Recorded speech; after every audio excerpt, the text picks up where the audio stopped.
بسم اللہ الرحمن الرحیم وبہ نستعین سبحانک لا علم لنا الا ما علمتنا انک انت العلیم الحکیم الحمد للہ رب العالمین والصلاة والسلام علی سید المرسلین وعلی آلہ وصحبہ اجمعین ومن تبعہم بإحسان الی یوم الدین اعوذ باللہ من الشیطان الرجیم بسم اللہ الرحمن الرحیم انما یخشی اللہ من عبادہ العلماء وقال تعالی اقرأ باسم ربک الذی خلق خلق الانسان من علق اقرأ وربك الاکرم الذي علم بالقلم علم الانسان ما لم يعلم.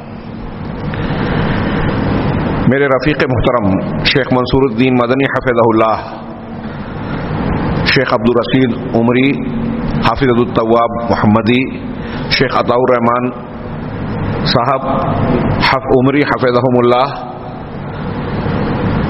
اس پروگرام کے منتظمین، مسجد کے ذمہ داران، یہاں موجود میرے بزرگوں، قابل احترام بزرگوں اور دینی بھائیوں،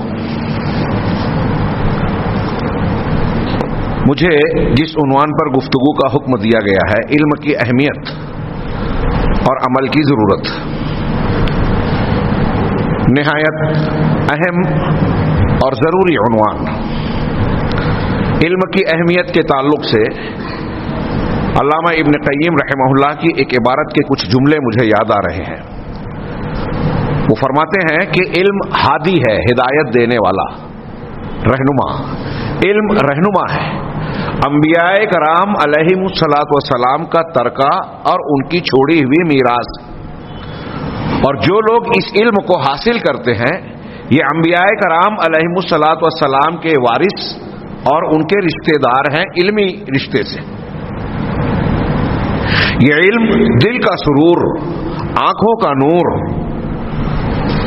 اور انسان کے سینے اور دل کی بیماریوں کا علاج اور شفا ہے، نسخہ شفا ہے. اسی کے ذریعے سے دنیا میں کس کا قول کیا ہے، کس کا عمل کس معیار کا ہے، کون سی بات صحیح ہے، کون سی غلط ہے، کیا حق ہے، کیا باطل ہے، کیا شک ہے، کیا یقین ہے، علم کے میزان اور ترازو سے ہی ہمیں پتہ چلتا ہے. اسی کے ذریعے سے اللہ کی پہچان ہوتی ہے. علم کے بغیر آپ اللہ تعالیٰ کی صحیح عبادت بھی نہیں کر سکتے. علم کے بغیر آپ دین اور شریعت پر عمل نہیں کر سکتے. علم کے بغیر آپ لوگوں کے حقوق، یہاں تک کہ اپنے ماں باپ، بھائی بہن اور رشتہ داروں کے حقوق نہیں ادا کر سکتے، کیونکہ آپ جانیں گے نہیں علم کے بغیر. علم ہادی ہے، علم امام ہے اور عمل اس کا مقتدی ہے. امام مقتدی، علم امامت کرتا ہے، عمل اس کی اقتدا کرتا ہے. علم قائد ہے، عمل اس کا تابع ہے. علم انسان کے سامنے آنے والے شبہات کو زائل کرنے کا سب سے اہم اور اولین ذریعہ ہے. انسان کو گمراہ کرنے والے، غلط فکر، غلط عقیدے، غلط عمل میں ملوث کرنے کے جو اسباب، شیطانی فریب، وہ شیاطین الانس ہو یا شیاطین الجن ہو، جو لوگوں کو دھوکہ دے کر غلط راستوں پر لے جاتے ہیں، گناہ کے کاموں میں ملوث کرتے ہیں. یہ جو ابھی آپ خطاب سن رہے تھے، آخرت پر ایمان، اس کو پسے پشت ڈال کر دنیا کو خوشنما بنا کر جو اس طرف لے جاتے ہیں، اس سے لوٹانے کا ذریعہ بھی علم ہے. یہ جو ایمان بالآخرہ ہے، ایمان باللہ ہے اور دیگر ایمانیات ہے، اس کا سفر اور اس کی پختگی علم ہی کے ذریعے آتی ہے. آپ ایمان لا الہ الا اللہ کہہ کے اسلام میں داخل ہوتے ہیں، محمد رسول اللہ کی گواہی سے مسلمان ہوتے ہیں. ان دونوں چیزوں کی اور ایمانیات کی اللہ کے یہاں قابل قبول ہونے کی شرائط میں سے ایک بنیادی شرط یہ ہے کہ انسان کو اس کا علم ہو. علم جو جہالت کی ضد ہے، یعنی لا الہ الا اللہ کا معنی اور مطلب معلوم ہوگا تو آپ کا لا الہ الا اللہ کہنا کام دے گا، ورنہ بیکار ہے. اگر آپ کہہ رہے ہیں لیکن اس کے معنی مفہوم تقاضے سے، مدلول سے جاہل ہے، تو بیکار ہے یہ لا الہ الا اللہ کہنا.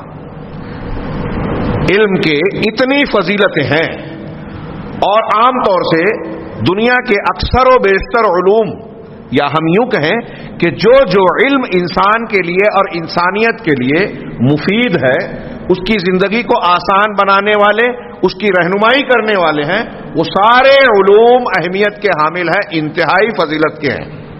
بلکہ اگر یوں کہا جائے کہ علم کے ذریعے سے ہی انسان کے اندر جو علم حاصل کرنے کی صلاحیت ہے، اس کی بنیاد پر انسانوں کو دوسری مخلوقات کے مقابلے میں امتیازی اور امتیازی شان اور اشرف مقام حاصل ہے۔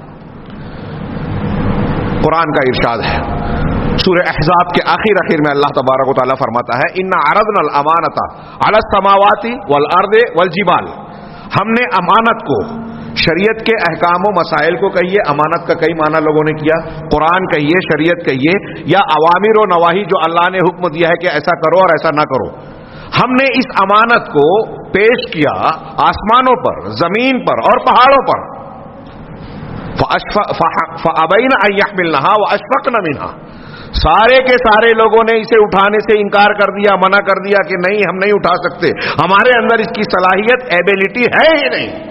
وَأَشْفَقْنَ مِنْهَا، اسے اٹھانے سے سب ڈر گئے۔ وَحَمَلَهَا الْإِنسَانُ، اٹھایا کس نے؟ انسان نے۔ انسان نے کیوں اٹھایا؟ اللہ نے اس کی وجہ جو بتائی وہ علم کی فضیلت بتاتی ہے، اہمیت بتاتی ہے۔ وَحَمَلَهَا الْإِنسَانُ إِنَّهُ كَانَ ظَلُومًا جَهُولًا، انسان نے اٹھایا اس لیے کہ وہ بڑا ظالم اور بڑا جاہل ہے، بڑا ظالم اور بڑا جاہل ہے۔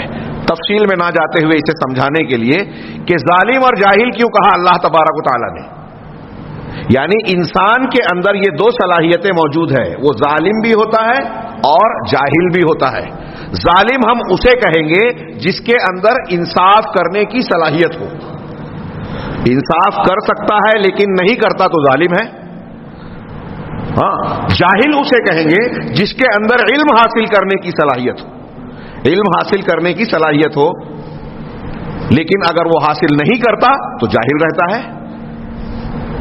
جیسا کہ میں کہوں کہ یہ میری یہ ٹوپی، یہ جاہل نہیں ہے، بات صحیح ہے لیکن عالم بھی نہیں ہے۔ فرشتے بہت سی باتوں کا علم رکھتے ہیں لیکن ان کے اندر انصاف اور ظلم کے اعتبار سے دیکھیں تو اللہ تبارک و تعالیٰ کی نافرمانی کا مادہ ہے ہی نہیں، وہ ظالم ہو ہی نہیں سکتے۔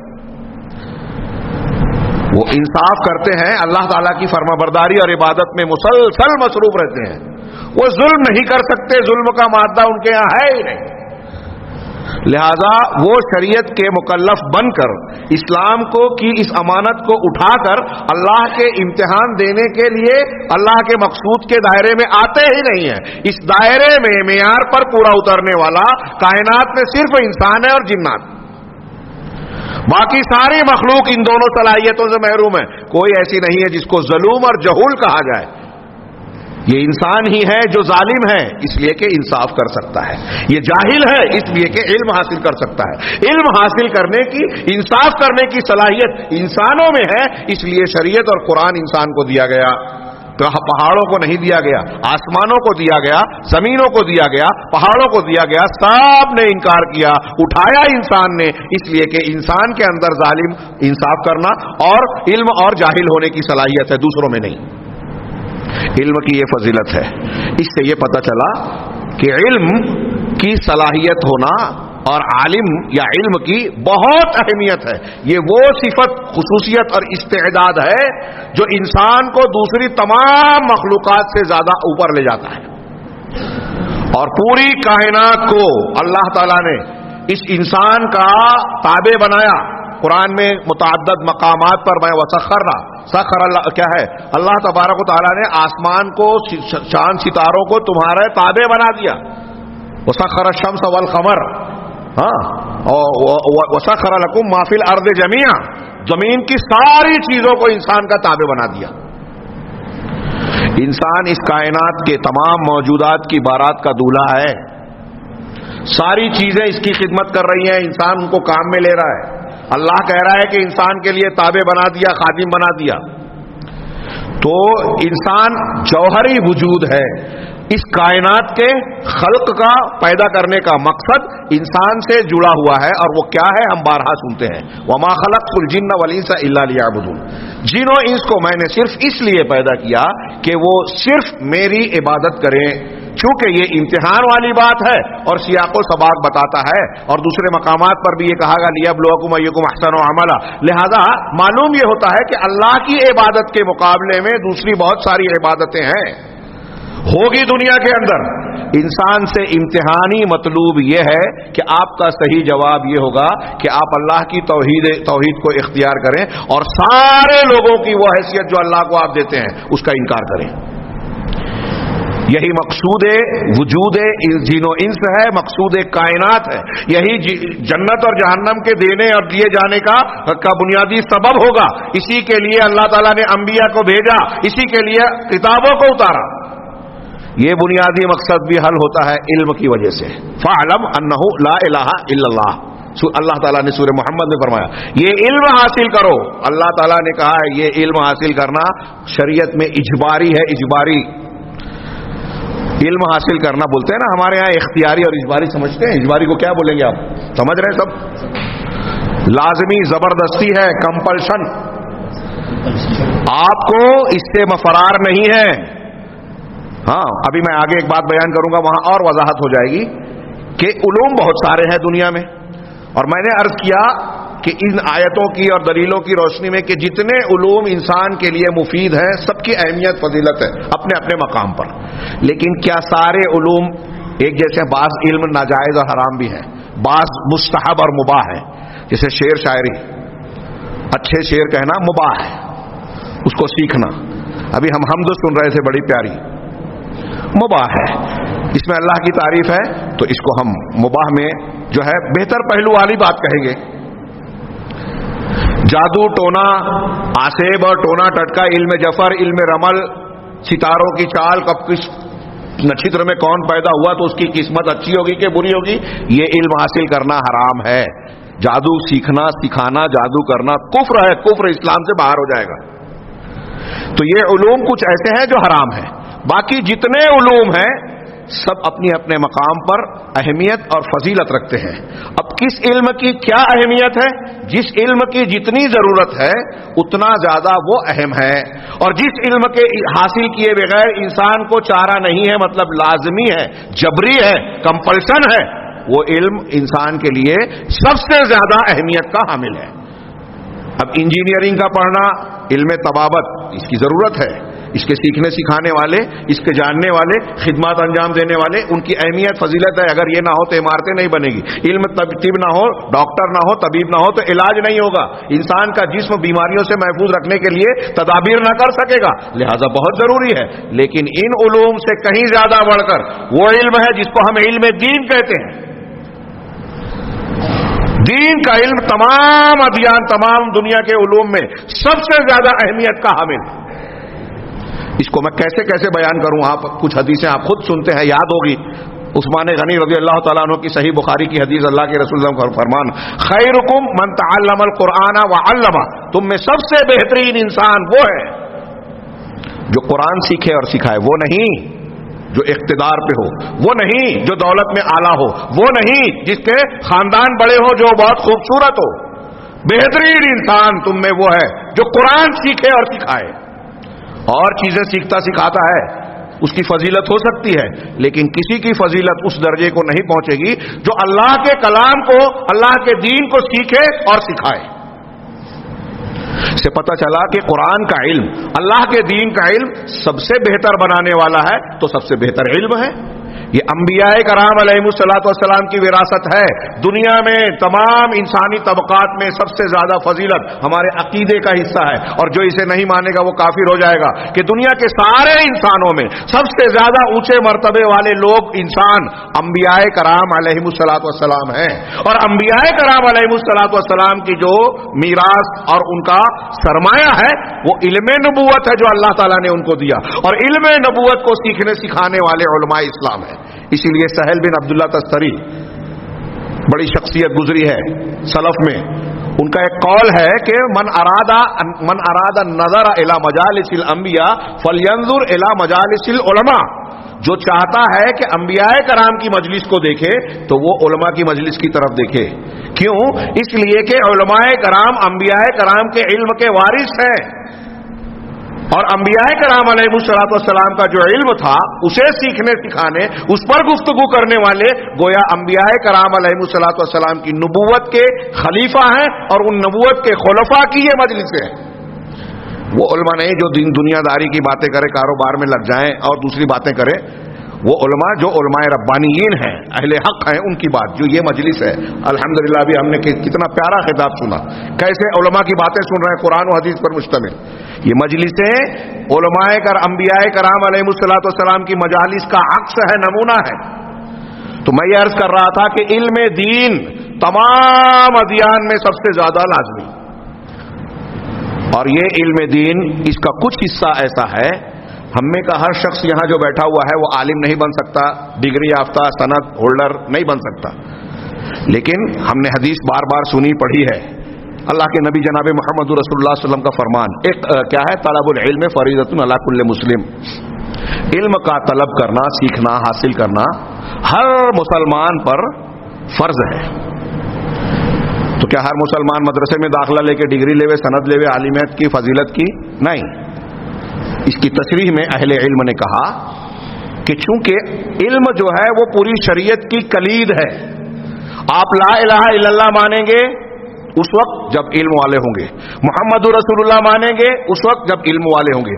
اللہ کو جتنا پہچانیں گے، رسول کو جتنا جانیں گے، ان کی سنتوں کو جتنا مانیں گے، اتنا زیادہ علم کے ساتھ ساتھ آپ عمل کرتے جائیں گے تو آپ مسلمان بڑھتے جائیں گے، ایمان اور اسلام آپ کا بڑھتا جائے گا. جتنا علم بڑھتا جائے گا، علم کے ساتھ جتنا آپ اس پر عمل کرتے جائیں گے، اتنے آپ مسلمان ہوتے جائیں گے. اور ان میں سے کچھ چیزیں ایسی ہیں جس کے بارے میں قرآن و حدیث کی دلیلیں موجود ہے. سورہ اعراف کی وَإِذْ أَخَذَ رَبُّكَ مِن بَنِي آدَمَ مِن ظُهُورِهِمْ ذُرِّيَّتَهُمْ، یہ پوری آیت آخر تک پڑھیے. میں اس کو پورا پیش کروں تو لمبا وقت چلا جائے گا. ان آیتوں میں آخر کے دو حصوں میں بیان کیا گیا کہ اللہ تعالیٰ نے انسان کو آدم کی پیٹھ سے روحوں کو نکالا. ان سے سوال کیا کہ کیا میں تمہارا پروردگار نہیں ہوں؟ سب نے کہا کیوں نہیں. سب نے اس بات کی گواہی دی اور اللہ نے اس کی وجہ بتائی کہ یہ گواہی ہم نے اس لیے لی تاکہ قیامت کے دن تم یہ نہ کہہ سکو کہ انا کنا عن ھذا غافلین، ہم اس سے غافل تھے. یعنی یہ نہیں بول سکتا کوئی، یہ جو علم کی اہمیت بتا رہا ہوں اس جملے میں دیکھیے کہ قیامت کے دن اللہ ہمارا رب ہے. اللہ نے گواہی جو عالم ارواح میں لی تو اس کے بعد بیان کیا کہ یہ کیوں لی، تاکہ تم یہ نہ کہہ سکو کہ ہم کو معلوم نہیں تھا، علم نہیں تھا، ہم جاہل تھے. اور یہ بھی نہیں کر سکو کہو، آگے والا جملہ یہ بھی ہے کہ باپ دادا کرتے تھے اور ہم تو باپ دادا کے بعد ان کی ذریت تھے، لہذا ہم نے شرک کرنے میں ان کی پیروی کی. ہمارے باپ دادا ہندو تھے، ہمارے باپ دادا مورتی پوجا کرتے تھے، ہمارے باپ دادا 3 خداؤں کو مانتے تھے، ہمارے باپ دادا شرک کرتے تھے، ہم نے بھی ان کے بعد شرک کیا. یہ جواب نہیں چلے گا، نہیں چلے گا. یہ جواب قرآن میں صاف صاف کہہ دیا اللہ نے. اسی لیے مقلدین کے یہاں بھی کہا جاتا ہے کہ عقیدے کے باب میں، عقیدے کے مقلد، تقلید کہتے ہیں جہالت کو. اور ہمارے یہاں کچھ لوگ ہیں، معاف کریں میرے وہ بھائی جو تقلید کرتے ہیں، حنفی، شافعی، مالکی، حنبلی، ان کے یہاں کتابوں میں لکھا ہے، خود ان کے علماء بھی یہ کہتے ہیں کہ تقلید جہالت کا نام ہے. قرآن و حدیث یا اسلام جہالت کی جو ہے ستائش اور تعریف نہیں کرتا، اس کی ترغیب نہیں دیتا کہ آدمی جاہل بنے. وہ کہتا ہے علم حاصل کرو. اب جب آپ علم حاصل کریں گے، دلائل جانیں گے، تو آپ مقلد کہاں رہیں گے، محقق ہو جائیں گے. تقلید دوسروں کے پیچھے چلنے کا نام ہے، بغیر دلیل کے، آنکھ بند کر کے، اندھے بن کے. اور تحقیق کہتے ہیں علم حاصل کرنے کو، حقائق معلوم کرنا، دلائل جاننا، قرآن حدیث کی بات ماننا ہے. دین سمجھنا ہے تو دین کا مصدر قرآن و حدیث ہے. قرآن و حدیث دین کا مصدر ہے، دلیل ہے. جب آپ اس کو سیکھیں گے، پڑھیں گے، تو آپ مقلد نہیں رہیں گے. تو یہ جو آیت میں نے پڑھی سورۃ الاعراف کی، اشارہ کیا، پوری تفسیر نہیں پیش کی، کہ اللہ نے یہ کہا کہ قیامت کے دن تم یہ نہ کہہ سکو کہ ہم غافل تھے، معلوم نہیں تھا. اور یہ بھی نہ کہہ سکو کہ باپ دادا کرتے تھے، ہم بھی کیے. باپ دادا نے جیسا کپڑا پہنایا آپ نے پہن لیا، چلے گا. باپ دادا نے جو کھانا کھلایا آپ نے کھا لیا، چلے گا. باپ دادا جس گھر میں رہتے تھے آپ اسی گھر میں رہتے ہو، چلے گا. باپ دادا اردو زبان بولتے تھے، کنڑ زبان بولتے تھے، فلاں زبان بولتے تھے، آپ بھی بولنے لگے، چلے گا. لیکن باپ دادا شرک کرتے تھے، آپ شرک کریں، نہیں چلے گا. سمجھا آپ نے؟ کیوں؟ اس کیوں کے کئی جواب ہیں. ان سارے جوابوں کا میرے عنوان سے اگر میں جاؤں تو شاید ہٹ جاؤں اور وہ پورا نہیں ہو پائے گا. ایک جواب یہ ہے کہ یہ چیز اللہ نے پہلے سے تمہاری فطرت میں ڈال دی تھی، تم سے عہد و پیمان عالم ارواح میں لیا تھا، اور جب تم دنیا میں پیدا ہوئے تو اسی فطرت پر پیدا ہوئے، مسلمان پیدا ہوئے. ماں باپ یہودی بناتے، نصرانی، مجوسی بناتے، آپ نے حدیث سنی ہے. ہر بچہ اس فطرت پر پیدا ہوتا ہے، یعنی توحید پر پیدا ہوتا ہے. پھر توحید کی دلیلیں دل میں ہیں، توحید کی دلیلیں آسمان اور زمین میں ہیں، توحید کی دلیلیں قرآن میں ہیں، توحید کی دلیلیں نبی کی تعلیمات میں ہیں، توحید کی دلیل آپ کے اندر، آپ کے باہر، ہر جگہ ہے۔ شرک کی کوئی دلیل نہیں ہے۔ شرک کے غلط ہونے کی ایک دلیل یہ ہے کہ اس کے صحیح ہونے کی کوئی دلیل نہیں ہے، اور توحید کی دلیلیں بے شمار ہیں اور بڑھتی جا رہی ہیں۔ یہ کب مانے گا آدمی؟ جب علم ہوگا، اور اس علم کو حاصل کرنا، میں نے عرض کیا میری باتوں کے خلاصے میں پچھلی جو بات بیان کی کہ دنیا کا ہر مفید علم اہمیت کا حامل ہے، ان میں سب سے اہم دین کا علم ہے، دین کے علم میں سب سے اہم علم عقیدے کا علم ہے، کیوں عقیدے میں وہ اہم ہے جس کے جانے بغیر ہم میں سے کسی بھی انسان، مرد ہو عورت ہو، ہاں جو شعور رکھتا ہے اس کا سیکھنا ضروری ہے۔ میرے بھائیو، وہ عقیدے کا علم ہے، عقیدے کے بنیادی سوالات ہیں۔ دنیا کا کوئی بھی انسان مرے گا قبر میں تو راجح قول کے مطابق مسلمان ہو کہ غیر مسلم ہو، منافق ہو، مشرک، کافر ہو، ہر ایک سے 3 سوال ہوگا، ہم اور آپ جانتے ہیں۔ تمہارا پروردگار، من ربک، ما دینک، ماذا تقول فی ھذا الرجل محمد صلی اللہ علیہ وسلم۔ الگ الگ الفاظ ہیں تیسرے جملے میں، آپ ان 3 جملوں پر غور کیجئے۔ یہ تینوں سوال کس چیز کے بارے میں ہیں؟ رب کے بارے میں، دین کے بارے میں، رسالت کے بارے میں۔ تینوں عقیدے سے متعلق بات ہیں، اور یہ تینوں عقیدہ آپ کی زندگی کو، آپ کے دیگر معاملات کو طے کرتے ہیں۔ اب اگر مسلمان ہے، صحیح جواب دیا تو آپ جانتے ہیں اس کے لیے خوشخبری، اور پھر آگے کا معاملہ آسان ہوگا۔ کچھ قبر کشادہ کی جائے گی، جنت جہنم کا منظر دکھایا جائے گا، اور بتایا جائے گا کہ اللہ نے جہنم کے اس مقام سے تم کو بچا کر جنت کے اس مقام کو تمہارے لیے مختص کر دیا ہے، ریزرو کر دیا۔ خوش قسمتی۔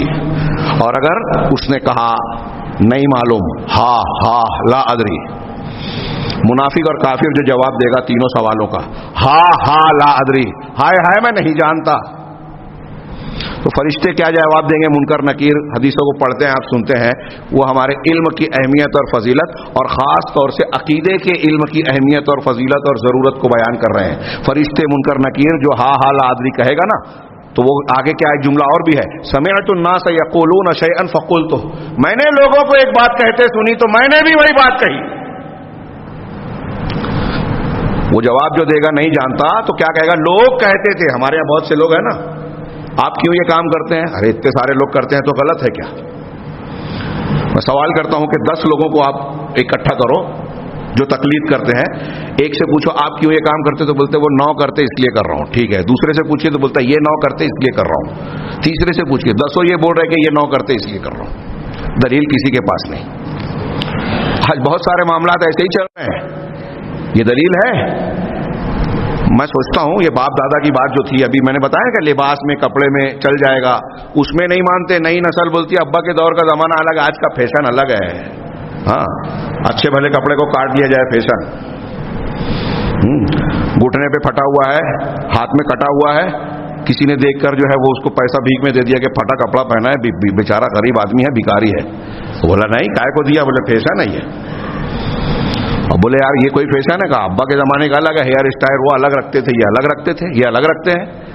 تو دنیا کے معاملے میں ابا کی تقلید نہیں کر رہے، بولتے میری سمجھ میں جو آ رہا ہے کروں گا، تو دل آپ کی فطرت کہہ رہی ہے کہ اس کی پوجا کیوں کرے، سورج چاند ستارے بتوں کی پرستش کیوں کرے، یہ آپ کے دل میں سوال اٹھتا ہے، تو پھر باپ دادا کی کیوں مانتے ہو؟ منکر نکیر جواب دیں گے جب وہ کہے گا ہائے میں نہیں جانتا، لوگوں کو کہتے ہوئے سنا تو میں بھی کہنے لگا، تقلید کیا، ماحول کے پیچھے بھاگا، ہوا جیسی اور رخ جیسا اس کے پیچھے بھاگا، تو منکر نکیر اس کے اس عذر کو مانیں گے نہیں، کہیں گے جواب کیا دیں گے؟ حدیث میں دیکھیے، ما دریتا وما تلیتا، ما دریتا وما تلوتا، کہ نہ تو نے جانا، نہ تو نے جانا اور نہ تو نے پڑھا۔ جاننا اور پڑھنا ضروری ہے۔ یہ 3 سوال، تمہارا رب کون ہے، دین کیا ہے، یہ سیکھنا یہاں جتنے بچے بوڑھے جوان سب ہیں، ہماری مائیں بہنیں اگر سن رہی ہوں تو وہ بھی سنیں۔ ہاں، جو اب ہمارے دین کے مسائل کو حل کرنے کے لیے آج کل بہت سارے سنتے ہیں گنڈے، تعویذ، جادو ٹونا، ان راستوں کو ڈھونڈتی ہیں جو اللہ کے رسول نے بتایا اس کو چھوڑ کر۔ ہاں، سیکھے، دین سیکھیے، یہ ضروری ہے، ہر مسلمان پر فرض ہے یہ سیکھنا۔ توحید، آخرت اور ایمانیات کی باتوں کے سیکھے بغیر چارہ نہیں ہے۔ جب آپ کے لیے اور ہمارے لیے ضروری ہے کہ ہر معاملے میں رسول کے طریقے کو اختیار کریں صلی اللہ علیہ وسلم، تو رسول کی سیرت پڑھنا ضروری ہوا کہ نہیں ہوا؟ جب ہم سے اور آپ سے یہ کہا گیا ہے کہ عقیدہ لقد کان لکم فی رسول اللہ اسوۃ حسنہ، تمہارے لیے اللہ کے رسول کی ذات میں بہترین نمونہ ہے، جو عقیدہ رسول کا تھا وہی عقیدہ ہم کو اختیار کرنا ہے. جیسے انہوں نے عبادت کی ویسی عبادت کرنی ہے، انہوں نے جیسی نماز پڑھی، حج کیا، روزہ رکھا، زکات دی، تلاوت کی اور دوسری عبادت کی، ویسے ہی کرنا ہے. اللہ کے یہاں وہی چلے گا، کسی اور کا ٹھپا نہیں چلے گا. وہ دوسرا ہوا میں اڑے، پانی پہ چلے، کرامت کھیلے، عشاء کے وضو سے فجر کی نماز 40 سال 80 سال زندگی بھر پڑھے. نبی کا، رسول اللہ صلی اللہ علیہ وسلم کا طریقہ جو ہے وہی چلے گا اور دوسرا نہیں چلے گا. تو ہم کو سیکھنا ہے کہ نہیں سیکھنا ہے؟ پڑھے گا کہ نہیں جاننا؟ اب جب سنت معلوم ہوگی تبھی کریں گے. آج ہمارے یہاں کتنے افسوس کی بات ہے، اس علم کی اہمیت سے لوگ ناآشنا ہے اور لوگوں کو افیم پلائی جاتی ہے. ارے کوئی بات نہیں، فضائل دیکھو، مسائل میں مت پڑھو. یہ فضائل دیکھو، مسائل میں مت پڑھو مطلب علم حاصل مت کرو. کیا حلال ہے، کیا حرام ہے، کیا شرک ہے، کیا سنت ہے، کیا سنت ہے، کیا بدعت ہے، کیا شرک ہے، کیا توحید ہے. جب آپ سیکھیں گے نہیں تو فضائل کہاں سے؟ آپ نے دین کی خوب محنت کی، 40 سال روزانہ آپ بغیر کسی ڈاکے کے آپ نے تہجد کی نماز پڑھی، روز 1 لاکھ مرتبہ سبحان اللہ الحمدللہ اللہ اکبر پڑھ لیا اور نہ جانے کون کون سی عبادت کیا، لیکن آپ ایک شرک اکبر ایک کر رہے ہیں، اس سے توبہ کیے بغیر مر گئے. قرآن کہتا ہے کہ دوسرے سے چھوڑیے. اے اللہ کے رسول، اگر آپ نے بھی شرک کیا تو آپ کے سارے عمل برباد. زندگی بھر آپ نے تسبیح پڑھی لیکن آپ نے شرک اکبر کیا، علم حاصل کیے بغیر، شرک کو اختیار کر لیا، اسی پہ توبہ کیے بغیر مر گئے، سارے عمل برباد. لہذا ضروری ہے علم حاصل کریں. آج ہمارے یہاں مختلف جماعتیں اسلام کے نام پر کام کر رہی ہیں. یہ کسی پر طنز و تعریض نہیں کر رہا ہوں، ایک سنجیدہ ہماری زندگی. اور ابھی جو آپ آخرت سن رہے تھے کہ آخرت میں ہمارا انجام اور حساب و کتاب اور فیصلہ ہونے والا ہے، وہ فیصلہ ہمارے حق میں صحیح ہو، جنت ملے، جہنم سے بچیں، اللہ کے سے رزق کی رضامندی ملے، ناراضگی سے بچیں. کوئی چھوٹی موٹی بات نہیں ہے میرے بھائیوں، معمولی بات نہیں ہے. صحابہ کرام ان تذکروں پہ جو ابھی ہم نے سنا روتے تھے. ابھی جو تلاوت کر رہے تھے امام صاحب، ففزع یوم ينفخ في الصور ففزع من في السماوات والارض الا ما شاء ربک. کیا ہے یہی آیت ہے؟ الا من شاء اللہ. صحابہ کرام ان آیتوں کو سن کر رونے لگتے تھے، تڑپنے لگتے تھے. کوئی چھوٹی موٹی بات نہیں ہے. عثمان غنی قبر پر جا کر رونے لگتے تھے.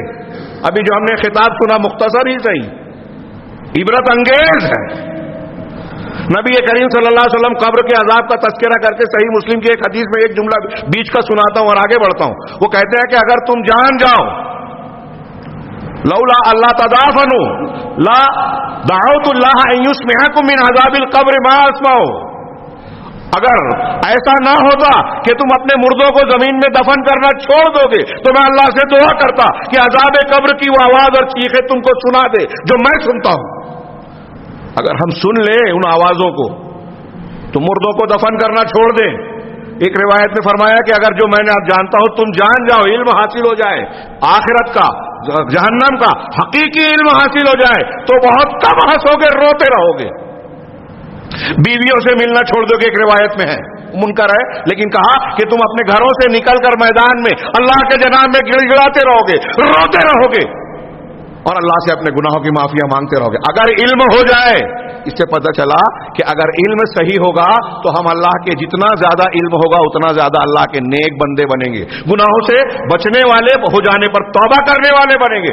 اور جو انسان علم سے جتنا دور ہوتا ہے اتنا گنہگار ہوتا ہے، اللہ کے دین کا باغی ہوتا ہے. اس سے پتہ چلا کہ عالم انسان کو اچھا مسلمان بناتا ہے، علم بناتا ہے. اسی لیے قرآن میں اللہ نے فرمایا انما یخشى اللہ من عباده العلماء. اللہ سے وہی بندے ڈرتے ہیں جو اللہ کے عالم بندے ہیں. جس کا جتنا صحیح علم بڑھے گا اتنا اللہ کا ڈر ہوگا، اور اللہ کے ڈر کا ایک مطلب یہ ہوگا کہ وہ اس علم پر عمل کرنے والا ہوگا. آج کا زمانہ ہمارے ہاں کمپیوٹر اور یہ چیزیں موجود ہیں. نیٹ پر آپ کسی بھی دنیا کی لائبریری میں چلے جائیں، بابا گوگل سے لوگ پڑھ کر کچھ حدیثیں سن کر آج کل فتوے دینے لگے ہیں. اور نہ جانے کمپیوٹر کی بٹن پر آپ کے دنیا کی لائبریری آپ کے اشاروں پہ ہے. لیکن کیا یہ انفارمیشن لوگوں کو علم دے رہی ہے، علم والا بنا رہی ہے؟ جی نہیں. میں تو اپنے وقت نہیں ہے، اپنے علم، اپنی مشاہدے کی بنیاد پر کہتا ہوں کہ اللہ کے رسول صلی اللہ علیہ وسلم کا جو ارشاد ہے نا کہ ان من اشراط الساعة ان يرفع العلم ويثبت الجهل، قیامت کی نشانیوں میں سے ایک نشانی یہ ہے کہ علم اٹھا لیا جائے گا، جہالت عام ہو جائے گی.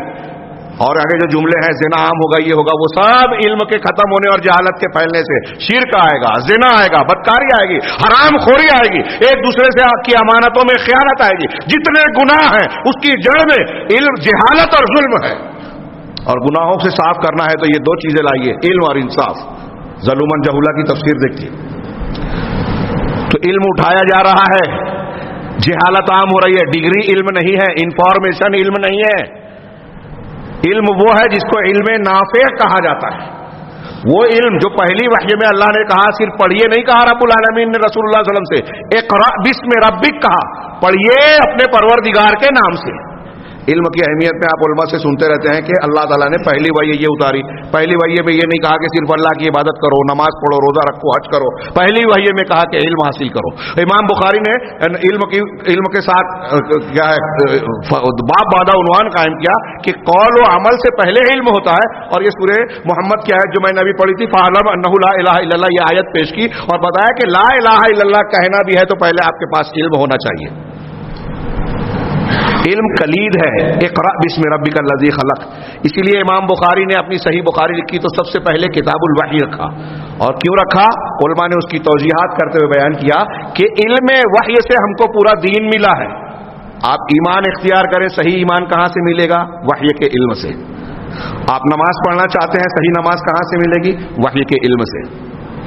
روزہ, حج, زکات, پورا دین, یہاں تک کہ میاں بیوی کے حقوق, بال بچوں کے حقوق, کیسے تربیت کرنی ہے, کیسے سماج کی اصلاح کرنی ہے, گھر کا نظام کیسے چلانا ہے, رشتے تعلقات کو کیسے نبھانا ہے, نکاح, طلاق, وراثت, سارے معاملات ہم کو وحی سے مل رہے ہیں. اور یہ وحی کا علم سب سے شریف ہے جو ہمیں زندگی کی راہ دکھاتا ہے, سکھاتا ہے. علم ہدایت ہے. جہالت انسان کو گمراہی کے راستے پر لے جانے والی ہے. وقت زیادہ نہیں ہے لیکن میں اس بات کو سمیٹتے ہوئے کہوں کہ یہ علم کی اہمیت اور فضیلت کا کچھ پہلو آپ نے جانا. سارے مفید علم انسان کی امتیازی شان ہے. انسان کو انسان بنانے والی چیز علم ہے. ہاں, ایک پتھر ٹیڑھا میڑھا ہو, قیمت نہیں ہے, تراش خراش دیا جائے اس کی قیمت ہو جاتی ہے ہیرے کی. ایسے ہی ایک انسان پیدا ہوتا ہے جاہل ہے. ہاں, واللہ اخرجکم من بطون امہاتکم, اللہ ہی ہے جس تم کو تمہاری ماؤں کے پیٹ سے شکم سے نکالتا ہے. وجعل لکم السمع والابصار والافئدہ, اور پھر تمہارے کان, آنکھ اور دل و دماغ بنائے. کیوں بنائے؟ لعلکم تشکرون, تاکہ تم شکر گزار بن جاؤ. شکر گزار کیسے بنیں گے ہم؟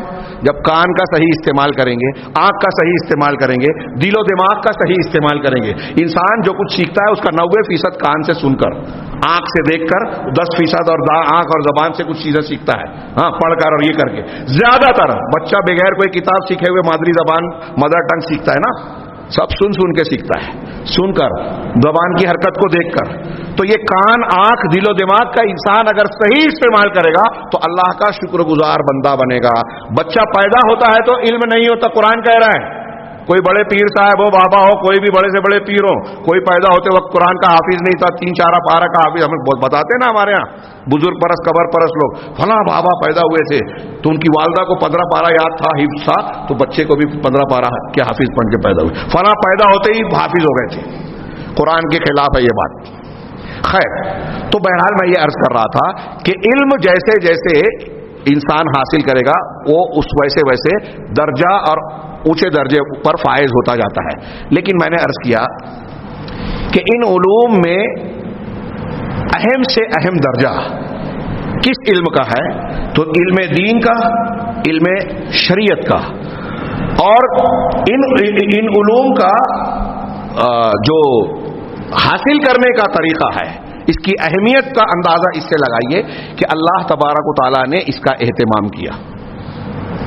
اللہ تبارک و تعالیٰ نے اس علم کو لوگوں تک پہنچانے کے لیے کیسا اہتمام کیا. آپ دیکھتے ہیں کہ حضرت جبرائیل علیہ الصلاۃ والسلام جناب محمد رسول اللہ صلی اللہ علیہ وسلم کے پاس آ کر تعلیم دے رہے ہیں. حضرت جبرائیل کو اللہ نے معلم رسول بنایا, علمہ شدید القوا. ملاحظہ فرمائیے آپ, میں بات کو مختصر کرنے کے لیے صرف اشارے دے رہا ہوں کہ اللہ نے معلم مقرر کیا, اور قرآن کہہ رہا ہے کہ جبرائیل سکھانے والے ہیں, معلم ہیں. اور پھر اللہ کے رسول کو جو بھیجا تو اللہ کے رسول صلی اللہ علیہ وسلم کے جو کام بتائے قرآن میں کئی مقامات پر, یتلو علیہم آیاتی ویزکیہم ویعلمہم الکتاب والحکمہ. اور رسول وہ ہیں جو الکتاب اور الحکمہ کی تعلیم دیتے ہیں. دوسرا، رسول کو تعلیم دینے کے لیے جبرائیل، اور یہ صرف تھیوریکل تعلیم نہیں دیتے، کتاب پڑھا دیا بھیج دیا قرآن لا کے دے دیا، نہیں، اس کی تفسیر بھی بتا رہے ہیں. ان علینا جمعہ قرآن فاذا قرأناه فاتبع قرآن ثم ان علینا بیانا. قرآن پڑھا کر سکھا کر حفظ بھی کرائیں گے اور پھر اس کا معنی مطلب بیان بھی کریں گے. وہ بیان حدیث ہے، قرآن کہہ رہا ہے. اسی طریقے سے آپ دیکھتے ہیں کہ معراج کے سفر میں اللہ کے رسول صلی اللہ علیہ وسلم کو نماز کا تحفہ دیا گیا. روایتیں بیان کرتی ہیں جو مقبول درجے تک پہنچتی ہیں کہ اس کے دوسرے ہی دن حضرت جبرائیل علیہ السلام نے آ کر نبی کریم صلی اللہ علیہ وسلم کو پہلے دن 5 وقت پہلے 5 نمازوں کو پہلے وقت میں اور دوسرے دن 5 نمازوں کو آخری وقت میں پڑھایا اور کہا کہ الوقت بین ہذین، کہ نماز کے اوقات ان دونوں کے بیچ ہیں. یہاں 2-3 باتیں معلوم ہو رہی ہے کہ اوقات کی کتنی اہمیت ہے نماز کے. جبرائیل علیہ السلام آ کر وقت بیان کر رہے ہیں 5 ٹائم کا نماز. اور دوسری بات یہ کہ نماز پڑھ کر رسول کو بتائی جا رہی ہے کہ نماز کا طریقہ ایسا ہونا چاہیے. اور پھر نبی کریم صلی اللہ علیہ وسلم نے صحابہ کرام کو سکھایا اور اس کے بعد کہا صلو کما رأیتمونی اصلی، نماز ویسے پڑھو جیسے مجھے دیکھا ہے پڑھتے ہوئے. نماز ہر مسلمان مرد اور عورت پر جو ہوش و حواس رکھتا ہے فرض ہے کہ نہیں ہے؟ جب ہم پر آپ پر نماز فرض ہے تو نماز کا سیکھنا بھی فرض ہے. اب آپ بولے کہ میں نماز ویسے ہی پڑھتا جیسے میرے ابا بتاتے، میری جیسے سمجھ میں آتا، میں یہاں نیت باندھوں، میں سر پہ نیت باندھوں، میں وہاں نیت باندھوں، آپ کی سمجھ میں آئے تو اچھا لگے تو آپ کر سکتے ہیں کیا؟ نہیں.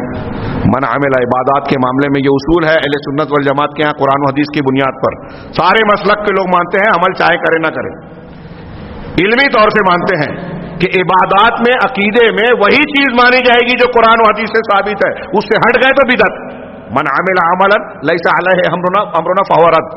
مسلم. من احدث فی امرنا ھذا ما لیس منہ فہو رد. بخاری مسلم. شریعت میں جس پر اللہ کے رسول کا حکم نہیں ہے، کسی نے کوئی چیز ایجاد کی یا کسی نے کوئی عمل کیا، اللہ کے یہاں مردود ہوگا، وہ کتنا بھی اچھا دکھائی دے رہا ہو. شب برات میں رات بھر آپ نماز پڑھتے ہیں، رسول کے سنت کے خلاف ہے اس لیے آپ نماز پڑھ رہے ہیں، لیکن آپ کی نماز ثواب نہیں ہے، گناہ ہے، کیونکہ وہ بدعت ہے. قرآن کی تلاوت ہو، نماز ہو، رسول کے طریقے کے خلاف ہو تو آپ کی اچھی نیت کافی نہیں ہے اللہ کے یہاں قبول مقبول بنانے کے لیے. یہ علم بھی، یہ بھی بات بھی کون جانے گا؟ جو علم والا ہوگا. اگر علم نہیں ہے تو ہم دیکھتے ہیں کہ دنیا میں بہت سے لوگ دین کی خدمت کرتے ہوئے بھی شرک اور بدعت، جھوٹی حدیث بیان کر رہے ہیں. آدم علیہ السلام نے اللہ کے رسول کا وسیلہ لگا کر اپنی معافی مانگی. من گھڑت حدیث، علم نہیں ہے، جاہل لوگ بیان کر رہے ہیں اور اس جہالت کی بنیاد پر، غلط روایت کی بنیاد. ایک تو جہالت ہوتی ہے نہ جاننے کو کہتے ہیں جہالت. جہالت کئی قسم کی ہوتی ہے. ایک نہ جاننے کو جہالت کہتے ہیں، ایک یہ جہالت ہے کہ آدمی جانتا تو ہے لیکن غلط جانتا ہے. کوئی بات جو میں جانتا ہوں لیکن وہ صحیح نہیں ہے. جیسے آج بہت سے لوگ یہ سمجھتے ہیں کہ قبر پہ جا کے چادر چڑھانا نیکی ہے. یہ علم ہے؟ چونکہ یہ گمراہی ہے، یہ شریعت قرآن و حدیث کے خلاف ہے، بدعت اور بعض حالات میں شرک ہے، لہذا اس کا یہ سمجھنا یہ جہالت ہے، علم کے خلاف ہے.